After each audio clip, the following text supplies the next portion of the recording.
Alors, je m'appelle Vincent Hidelot. Je m'appelle Magali Voirin. Mon métier, c'est que je suis ébéniste designer. Moi, je suis tapissier décoratrice.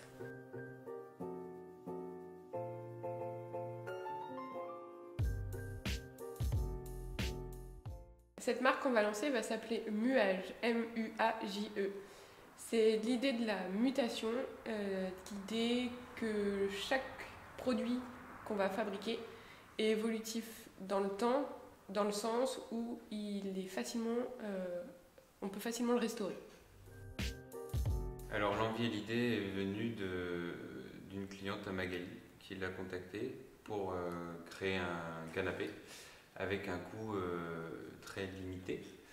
Donc, on s'est dit pourquoi pas essayer de développer cette problématique sur une marque entière avec différents produits et différentes façons de faire et de produire. Puis surtout l'idée d'avoir un produit clé en main pour des demandes similaires. Comme ça, on ne réfléchit pas à chaque fois à un nouveau design, à des nouveaux devis, à une nouvelle façon de fabriquer. Parce que c'est quand même très chronophage de réfléchir à un montage, à un assemblage, autant sur le côté bois que sur le côté tapisserie, mousse et textile. Au moins là, on a réfléchi en amont à un design qui corresponde à ce type de demande. Les modèles sont venus très rapidement. Déjà parce que la demande client qui est à l'origine du projet, c'est un canapé.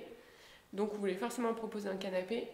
Moi j'avais très à cœur de proposer une chauffeuse qui soit vraiment cocooning, mais le top of the pop du confort, un truc trop bien où on est lové dedans, c'est hyper important. Et après quand on propose du mobilier, la chaise c'est presque obligatoire. Le pouf est venu un peu après, comme un petit accessoire à côté. Et sur le canapé, il nous semblait aussi important de pouvoir le présenter en différentes tailles. Parce qu'aujourd'hui, on fabrique des canapés juste énormes pour des grands lofts, des grands espaces. Mais la réalité est qu'en fait, les gens, quand ils sont chez eux, ils ont des petits salons, des petits espaces. Et donc, pour nous, le canapé de 2 places était hyper important à proposer. Parce qu'il y en a très peu dans le commerce. Et puis après, comme la demande de départ était sur un canapé 4 places, on a développé 2, 3, 4 places. Voilà, et puis ça nous est venu assez naturellement en fait, de fabriquer des assises dès le départ, parce que le lien entre l'ébénisterie et la tapisserie, on a cherché un peu d'autres produits qui pouvaient s'associer ensemble, mais à part des assises, on n'a pas trop trouvé. Donc, puis c'est intéressant de travailler dessus, c'est des sujets qui sont très très développés en tant que designer, comme la chaise, qui est un produit qui est dessiné en permanence, tout le temps renouvelé, etc. Du coup, c'était un petit challenge aussi de créer ce genre de produit.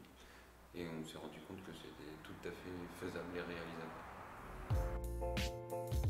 Alors les produits phares, on en a plusieurs. On a 4 produits en tout, donc c'est-à-dire qu'on a un canapé de différentes tailles, donc 2, 3 places et 4 places. On a aussi une chauffeuse, donc un fauteuil, un pouf, repose-pied, donc un petit objet, et une chaise aussi, une chaise on dit volante, c'est-à-dire une chaise de salon, de cuisine.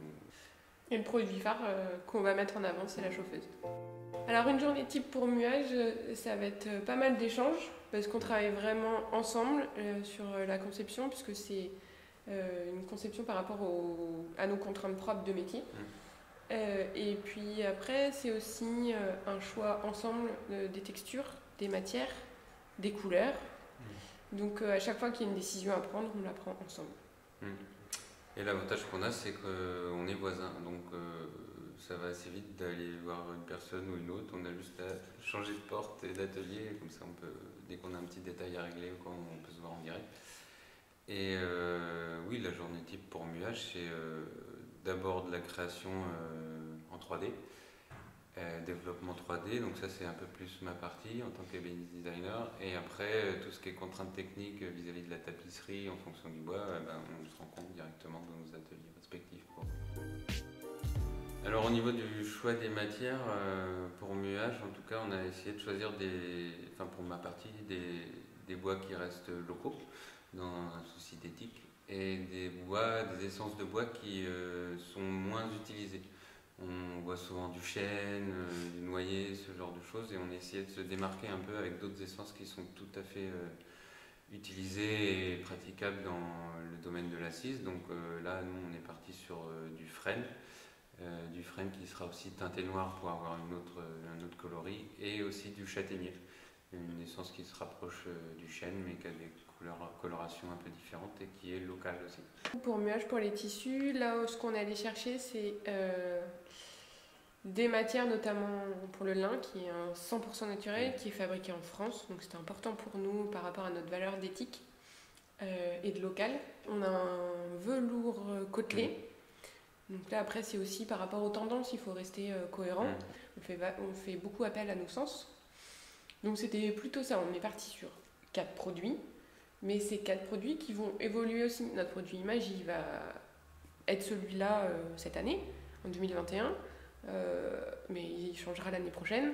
Parce que l'idée, c'est de toujours rester un peu, pas d'être précurseur, mais presque, pour donner envie aux gens d'avoir quelque chose qu'ils ne retrouvent pas ailleurs. En développant la gamme, on s'est rendu compte que nos produits pouvaient très bien être à l'extérieur et que de plus en plus de gens ont soit vraiment de l'outdoor, donc tout ce qui est vraiment jardin extérieur, soit même tout ce qui est verrière semi-ouverte ou ce genre d'espaces qui ont besoin de mobilier un peu particulier et qui sont juste pour nous dans la conception produit des choix de matière et des choix de tissus différents adaptés. Et notre design et notre esthétique correspond aussi au fait d'avoir du mobilier extérieur qui change un petit peu de la chaise un peu en rotin qu'on retrouve un peu partout, rotin plastique, et avoir quelque chose d'un peu plus esthétique et confortable et qui change un peu en extérieur. Donc ça, en fait, c'est une nouvelle option qui va être proposée. Au moment de choisir les essences de bois, frêne ou châtaignier, il y aura le choix de l'essence de bois spéciale outdoor, pareil pour le textile. Le fait de numéroter et labelliser nos pièces, de les signer du moins, c'est aussi une marque de traçage derrière. C'est-à-dire que la personne qui achète un muage sera marqué et nous on saura derrière que c'est le muage modèle numéro tant. Et s'il y a un souci de traçabilité ou de confection, on sait tout de suite quand il a été produit, comment il a été produit. L'idée, c'est pas forcément d'être hyper célèbre, mais aujourd'hui, quand on restaure un fauteuil, quand il est signé, il a beaucoup plus de valeur que quand il ne l'est pas, parce qu'on sait d'où il vient, on sait comment il a été fabriqué, on sait par qui il a été fabriqué, et donc rien que ça, juste la traçabilité, c'est hyper important. Alors, pour définir en 3 mots, passion, artisanat et création. Pour ma part, définir mon atelier et mon activité, ce serait création, savoir-faire et humain. Et ce qui définit notre marque, Muage, c'est local, éthique et savoir-faire.